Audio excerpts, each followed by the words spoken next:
皆さん、こんにちは。私は洛曼迪斯。好消息，我主演嘅《命案》將會喺日本上映啦，大家多多支持，yeah！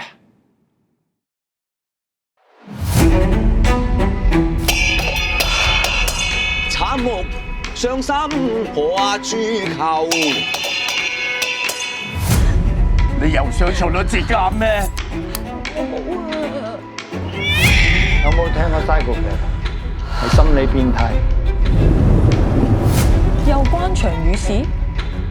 前兩次個兇手殺人都係有本事啊！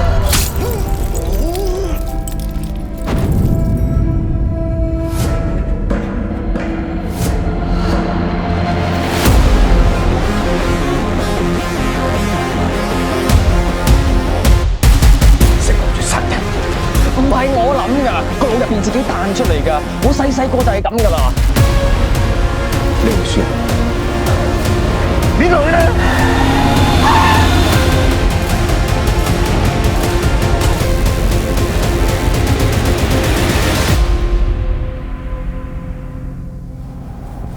啱食啊！我哋咁有緣，成日撞到。